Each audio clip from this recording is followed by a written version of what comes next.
Hello everyone, we are going to read on our book, Who Was Walt Disney? And we are on chapter 7, titled Ups and Downs. Walt Disney was on top of the world when trouble hit the studio again. A dishonest distributor wanted control of Mickey Mouse. Walt had lost Oswald. He was not going to let Mickey get away. Roy worked out a deal so that Disney kept ownership of Mickey.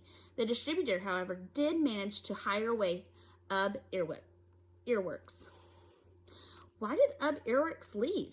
Ub said that Walt always was complaining about the work Ub did, and Walt liked to take all the credit for Disney's cartoons. According to Ub, Walt couldn't even draw a proper Mickey Mouse. One time,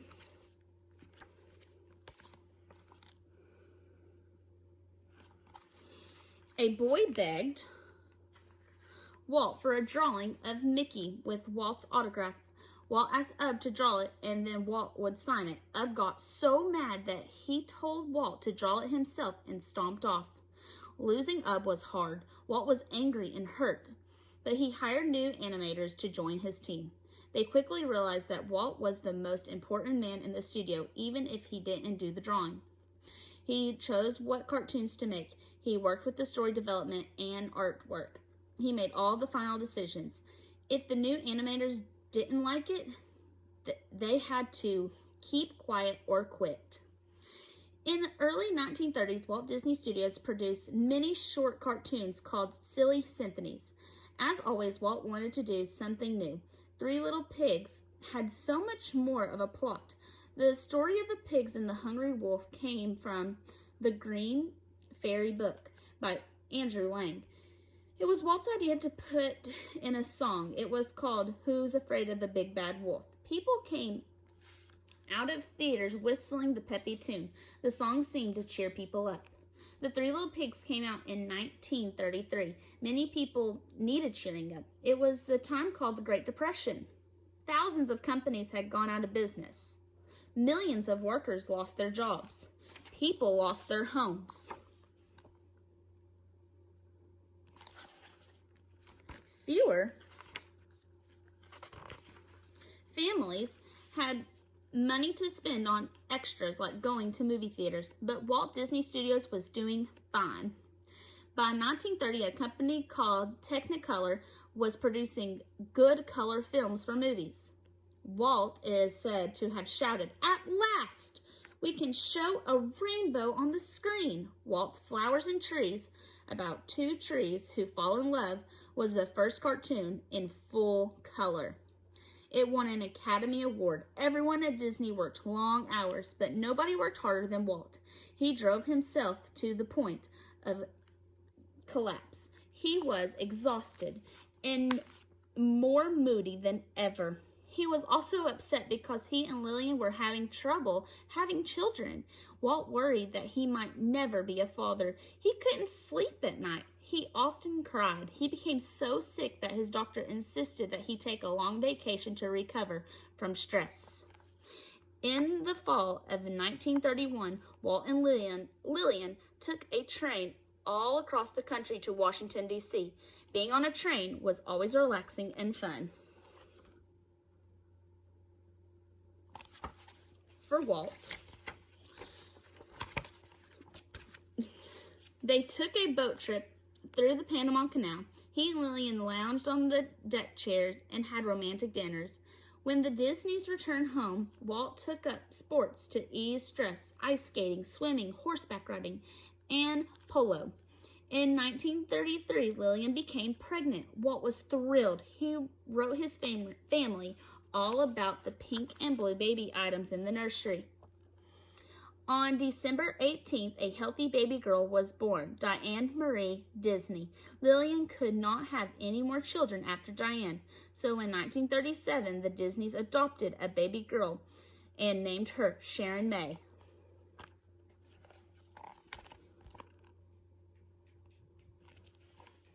Walt did everything he could to give his daughters a happy home life, and he always had a movie camera in his hand to record family fun.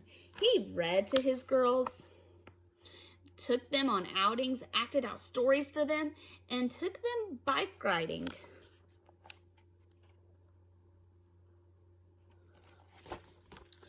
At the studio, he even built a giant playhouse for them that looked like it was made for Snow White. As for fancy Hollywood parties, Walt had no interest in them. He liked staying at home, eating chili and beans on crackers. Roy and his wife and son lived nearby. The two families saw a lot of each other. Walt's parents, however, were still living far away in Portland, Oregon. So Walt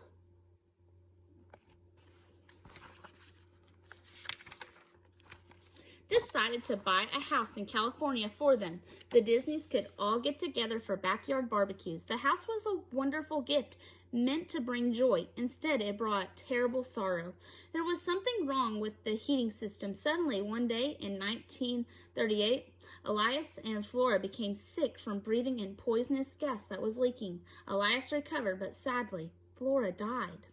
Walt was so upset that for the rest of his life, he refused to talk about his mother's death.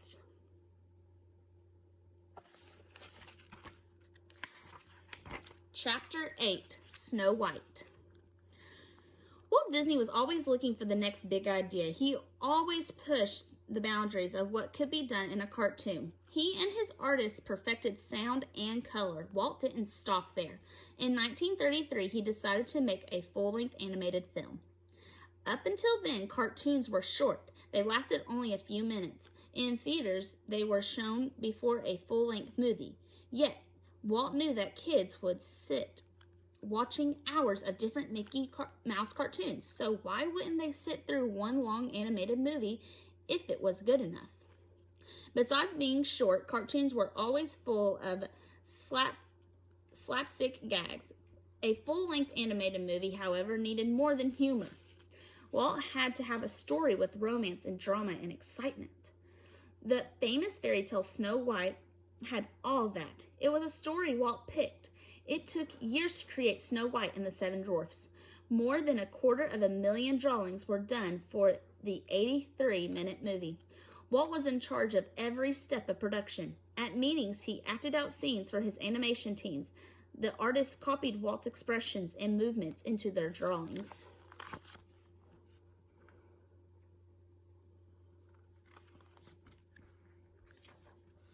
He wanted each character to seem as real as a live actor. Yes, there would be funny scenes, but there was also to be parts where people would cry or hold their breath in fear. The backgrounds were important too. They could not look flat and two-dimensional. For example, the House of the Seven Dwarfs had to look as if it were solid and in real space. A special multi-plane camera also helped make everything look three-dimensional. Disney artists spent more than 3 years making Snow White. One spent almost a year drawing a funny scene of the dwarfs eating soup. And it didn't even end up in the movie. Roy had one of the hardest jobs. He had to come up with the money to make Snow White. The studio borrowed more than $1.5 million. This was an incredible sum of money for a cartoon. And what if the film flopped? How would the studio pay it back?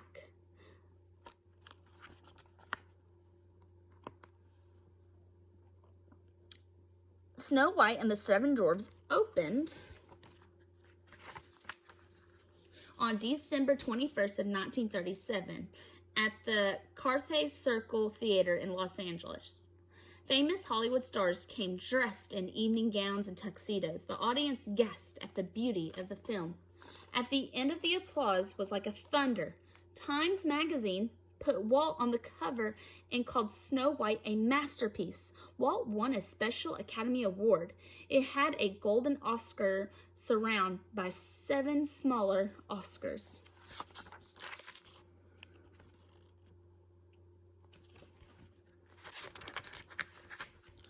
Over the next few years, Disney produced 3 more wonderful movies in animation: Fantasia, Pinocchio, and Bambi. However, none of these matched the magic match the film magic of Snow White. To this day, it remains one of the most popular movies ever made.